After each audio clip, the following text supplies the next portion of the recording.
A Lei 6.015, de 1973, foi um marco na história do registro civil no Brasil, regulamentando os procedimentos e práticas dos cartórios e simplificando a vida dos cidadãos brasileiros ao facilitar o acesso aos registros de nascimento, casamento e óbito. Além disso, a lei teve um grande impacto social, permitindo o acesso a diversos direitos civis, como a obtenção de documentos e a comprovação de filiação, por exemplo.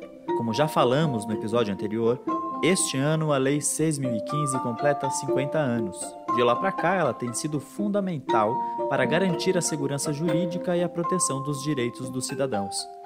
Como a Lei 6.015 de 1973 mudou a vida de milhões de brasileiros, é o assunto do Papo de Cartório de hoje, que conversa com o consultor legislativo do Senado Federal na área de Direito Civil, Processo Civil e Direito Agrário, Carlos Elias. Fique com a gente. A Noreg Brasil apresenta Papo de Cartório.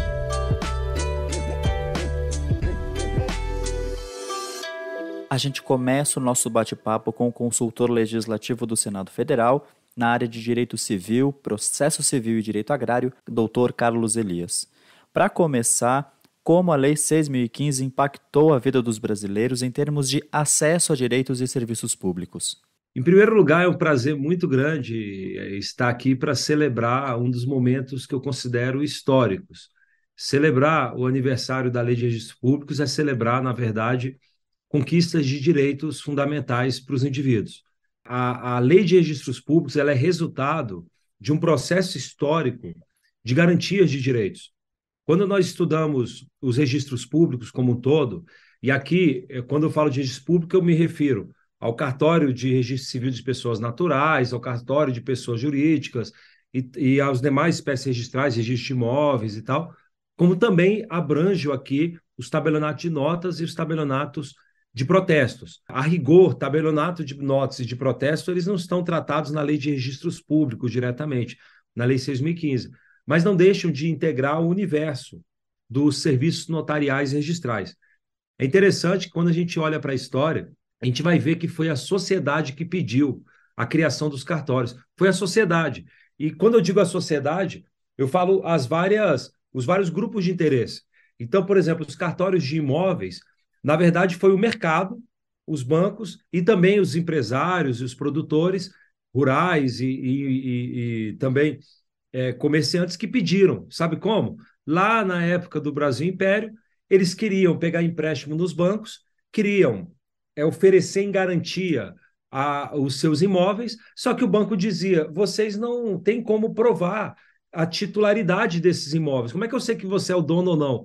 Porque não havia um sistema de registros públicos para dar garantia acerca de quem é o proprietário. E aí várias pessoas não conseguiam pegar empréstimos, não conseguiam fazer negócios, não conseguiam, portanto, exercer direitos fundamentais, que é empreender e realizar seus projetos de vida, porque o banco não liberava empréstimo pela insegurança das garantias. E aí a criação do registro de imóveis, por exemplo, tem o seu marco natalício, eu diria, lá na criação do registro hipotecário, lá no século XIX ainda, na época de Dom Pedro II.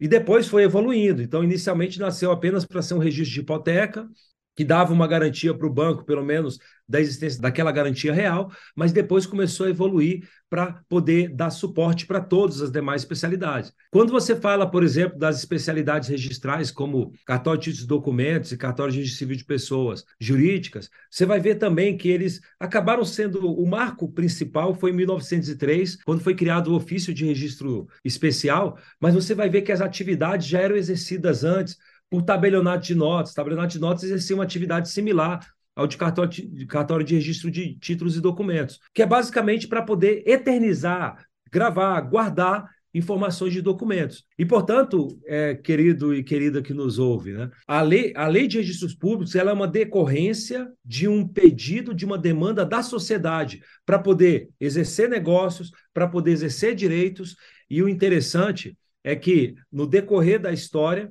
e a Lei de Registros Públicos atual, a de 1973, ela, eu diria, testemunhou as mudanças mais frenéticas pelas quais a sociedade já passou, a lei de registro público ela é um resultado de todo esse processo. É claro que nós tivemos a participação de juristas formidáveis ao longo da história. Então, a Lei de Registros Públicos atual, a 6.015 de 1973, ela revogou a anterior Lei de Registros Públicos, que era de 1939, e que foi obra de um dos juristas que eu considero um dos mais geniais da nossa história, que foi o jurista, que foi magistrado também político, Filadelfo Azevedo. E a realidade é que a Lei de Registros Públicos, ela a todo momento é convidada a responder às novas necessidades. Resumo da ópera.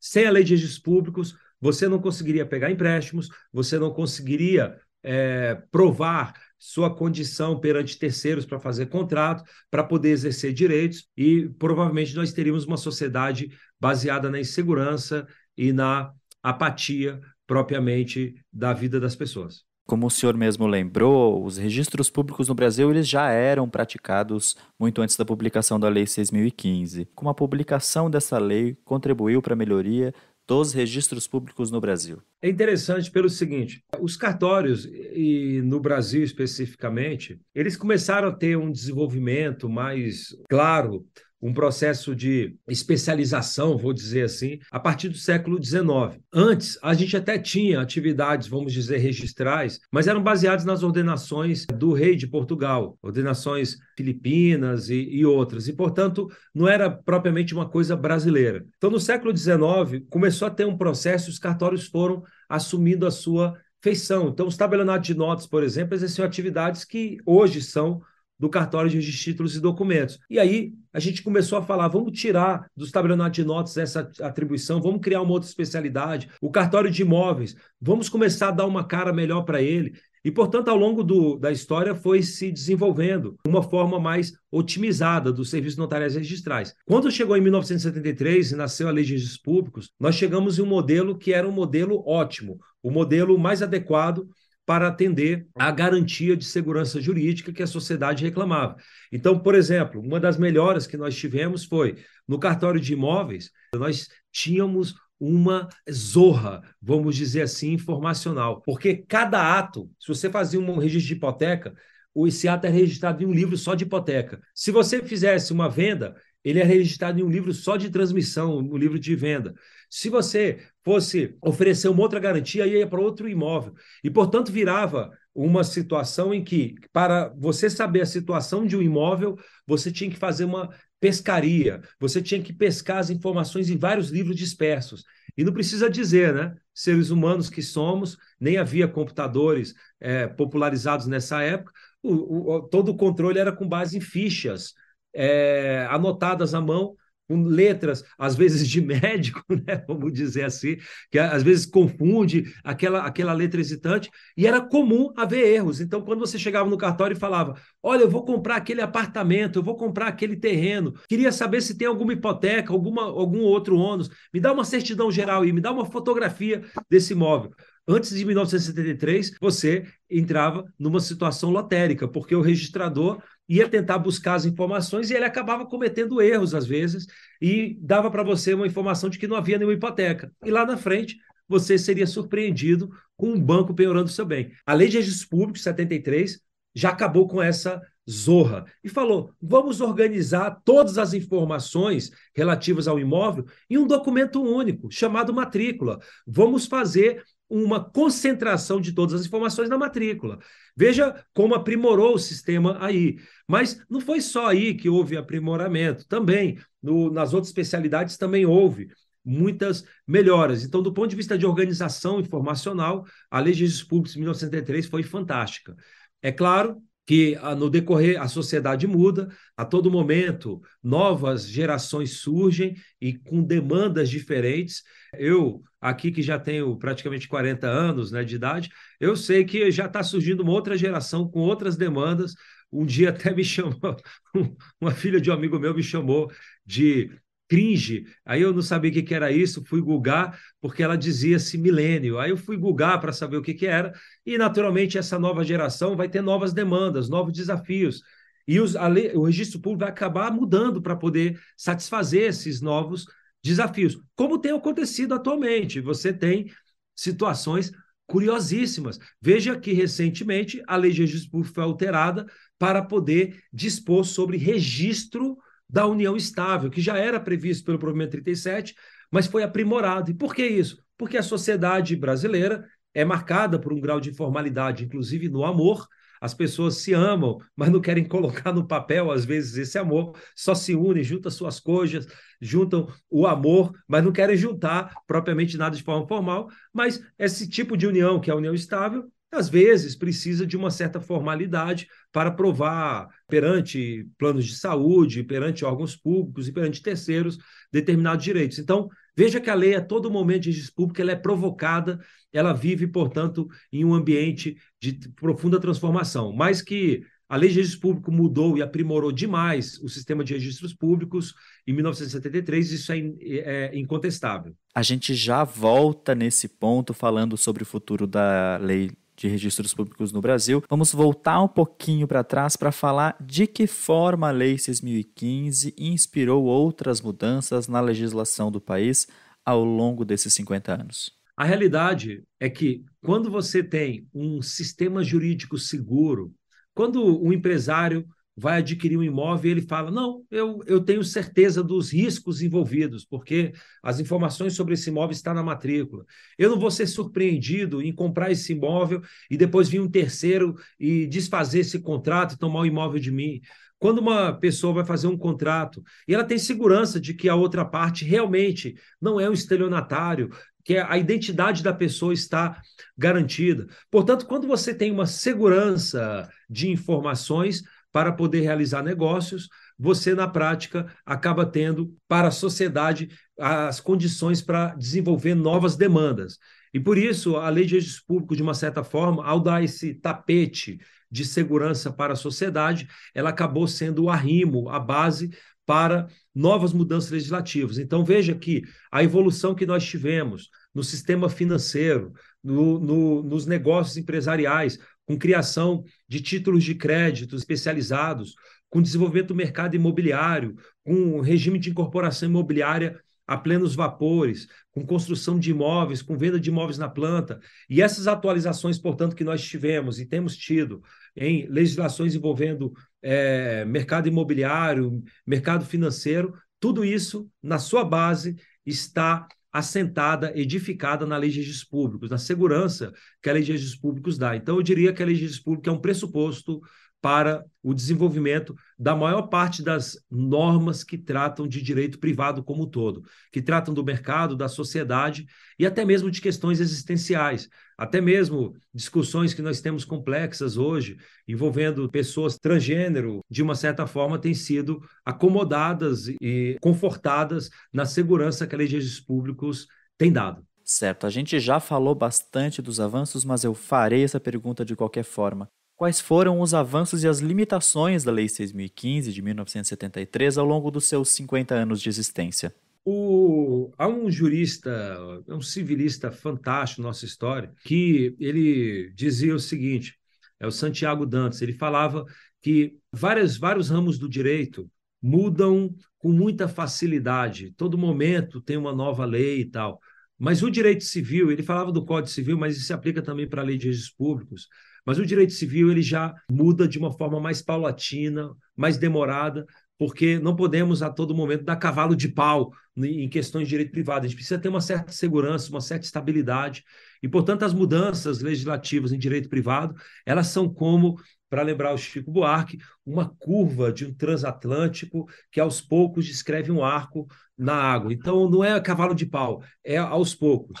E a realidade é que a Lei de Registros Públicos, por conta dessa limitação própria do direito privado, que exige uma mudança paulatina, ela tem limitações. Nem sempre ela responde à sociedade, às demandas da sociedade, com a velocidade que, às vezes, a sociedade demanda. Então, percebe que, por exemplo, união estável, só para dar esse exemplo, já é algo que existe desde o nascer do sol dos tempos. Nós temos reuniões, de fato, por muito tempo. Mas a sociedade foi discutindo se a gente iria admitir ou não. Aí veio a teoria da sociedade de fato, até que veio a Constituição de 88 e reconheceu a união estável enquanto entidade familiar, mas ainda assim o Código Civil tinha uma disciplina mais acanhada para o tratamento da união estável em relação ao casamento, até que chegou um momento em que equiparamos praticamente a união estável ao casamento, e aí só lá com o provimento 37 do CNJ, pelas mãos do Corregedor Nacional de Justiça em exercício, que era o professor Guilherme Calmon, aí sim foi admitido o registro da união estável. Mas veja que esse registro não foi permitido em lei, foi permitido em um ato do CNJ, por um ato unilateral do Corregedor Nacional de Justiça. Muito tempo depois, só em 2022, é que saiu a lei do SERP e passou a prever na lei o registro da união estável. Percebe como as mudanças legislativas em direito privado, e isso inclui a lei de registros públicos, são paulatinas, porque o parlamento, que é a concha acústica da população, acaba precisando formar uma maioria e uma certa estabilidade. Então, o resumo da ópera é a lei de registros públicos. Ela passou por avanços, sim, mas dentro das limitações próprias do direito privado. Não dá para ter cavalo de pau a todo momento. Então, você tem uma mudança que geralmente é mais paulatina, comparativamente com os outros ramos do direito. E na sua opinião, doutor, qual é a importância histórica da Lei 6.015 e como ela influencia o trabalho dos cartórios e a vida dos cidadãos brasileiros até hoje?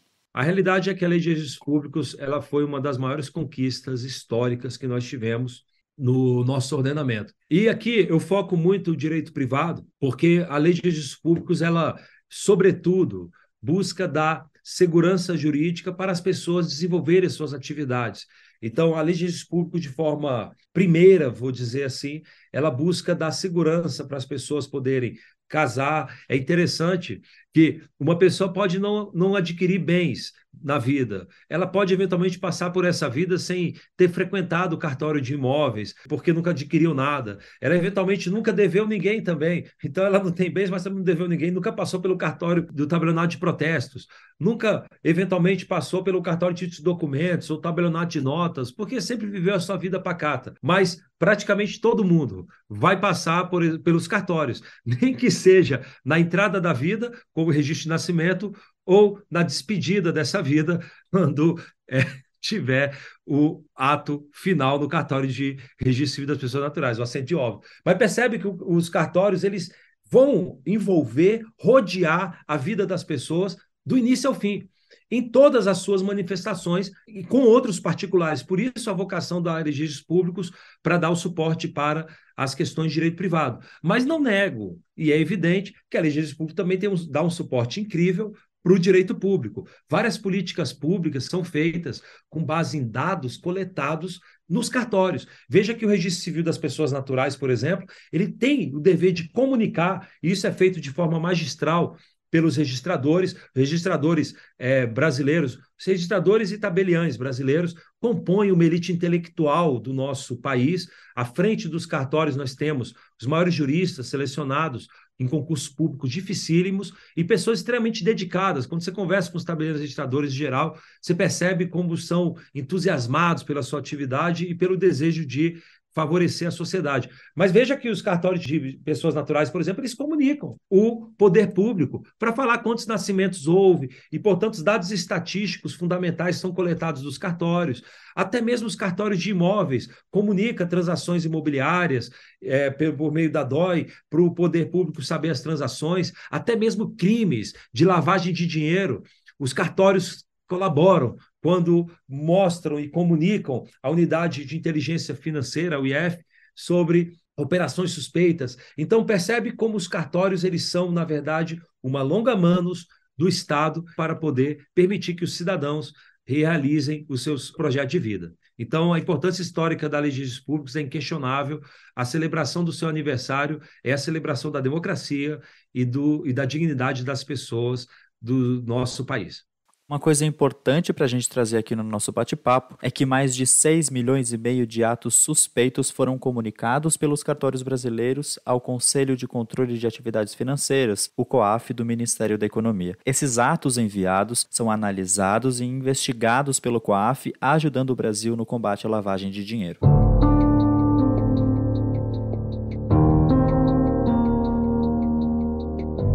Agora falando um pouquinho sobre a atualidade e perspectivas para o futuro, como a Lei 6.015 se relaciona com a legislação atual sobre registros públicos no Brasil e como o senhor vê o futuro dessa lei a longo prazo? Nós vivemos uma sociedade em transformação constante.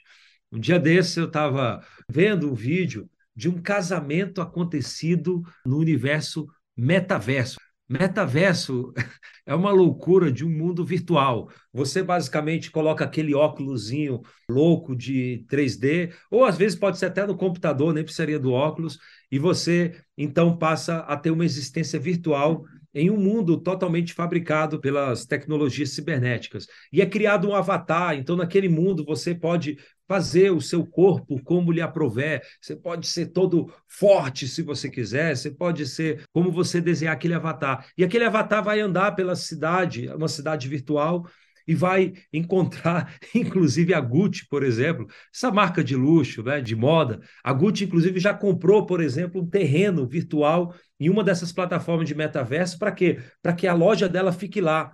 E aí você andando lá aquela plataforma de metaverso, vai entrar na loja da Gucci e vai poder comprar lá uma roupa para o seu avatar. E o interessante, você pode comprar até roupa física, porque eles fazem um projeto lá em que você pede, por exemplo, uma bolsa lá de 30 mil reais e pede para poder entregar no seu endereço. Então vira uma compra online e você faz dentro da sociedade da dimensão metaverso. E eu estava vendo um casamento ocorrendo na plataforma metaverso, uma celebração de casamento. Aconteceu nos Estados Unidos, depois aconteceu no Brasil também. E a questão é, os cartórios são convidados a isso, porque se trata de um ato jurídico. Seria viável? Não vejo problema algum, mas percebe que a legislação não trata disso. Mas não vejo problema algum de o próprio registrador colocar o seu óculos de dimensão 3D também, e inclusive o juiz de paz, e entrar lá e considerando que as assinaturas das partes podem ser eletrônicas por meio de certificado digital, elas assinam a ata de celebração, está comprovado lá pelo IP e pela identificação que aquele avatar são as partes, e, portanto, você poderia eventualmente até formalizar atos como esse. Mas percebe como nós somos convidados para novos desafios. Nós temos a plataforma, por exemplo, de tecnologia de blockchain, que na prática acaba sendo, grosso modo, aqui é uma forma bem grosso modo, uma forma de garantir as pegadas virtuais de transações que são feitas na plataforma virtual. E aí, eventualmente, será que os cartórios podem também se valer da plataforma blockchain para poder fazer os registros? Eu não considero que isso vai acabar com os cartórios, como há quem, assim, apocalipticamente diga. Não, porque os cartórios, eles são muito mais do que um repositório de informações. Cartório não é um banco de dados. Cartório não é um mural para fixar informações. Os cartórios, na verdade, são como, eu diria, o rim humano, ou como o fígado humano, que trabalham, vamos dizer assim, para desintoxicar e purificar, vamos dizer assim, o organismo como um todo, cada um na sua atuação metabólica. Mas, de qualquer forma, os cartórios, eles pegam negócios jurídicos e veem se esses negócios jurídicos estão ou não de acordo com a lei. E, portanto, ele dá informações saudáveis para os cidadãos, informações confiáveis.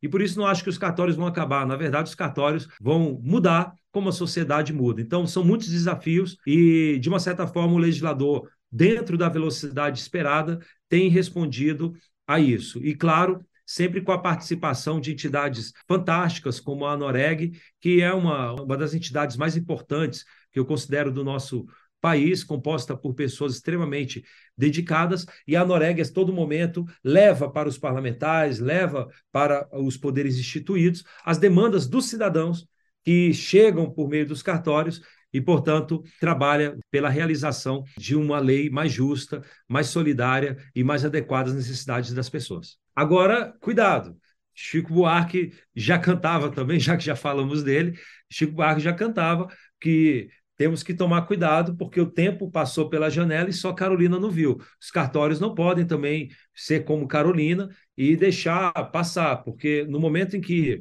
eventualmente os cartórios não se adaptarem ou não forem protagonistas nessa atualização dos serviços de acordo com as demandas da sociedade, a gente pode ter prejuízos para a população, porque daqui a pouco surgem empresas privadas que começam a querer prestar serviços que deveriam estar sob a fiscalização do poder público. Os cartórios são fiscalizados pelo Poder Judiciário. Um tabelião registrador que pratica um ato negligente, ele vai ser descoberto, vai ser desnudado e vai ser punido mais cedo ou mais tarde, porque a espada da lei está atrás. Se a gente coloca para entidades privadas que não são fiscalizadas, a tendência de ficar na escuridão e ter, portanto, manipulações e tal é muito maior. Então, é preciso que os cartórios mantenham essa chama de proatividade sempre acesa e de protagonismo na sugestão de mudanças legislativas para que, naturalmente, essas informações importantes da nossa sociedade se mantenham dentro do abrigo seguro dos cartórios. Muito obrigado, Dr. Elias, pela sua contribuição nesse bate-papo sobre o impacto da Lei 6.015 na vida dos brasileiros. Muito obrigado, é sempre um prazer. E se alguém quiser depois, tem meu Instagram também, @Prof. Carlos Elias. Sempre estou à disposição, querendo conversar. É uma forma de a gente manter contato. Um abração para todos e para todas.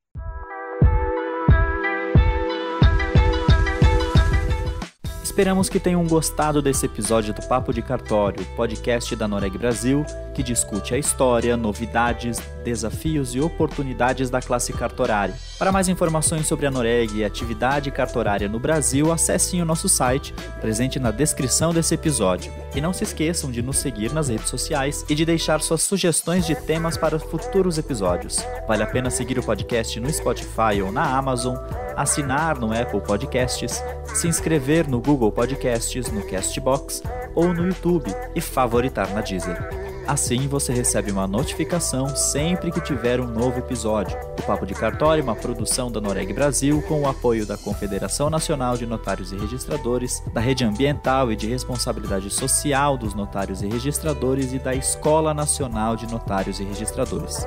Comigo na equipe do Papo de Cartório estão Alexandre Lacerda, Melina Rebuzzi e eu sou Jean Frois e fico por aqui. Até o próximo papo.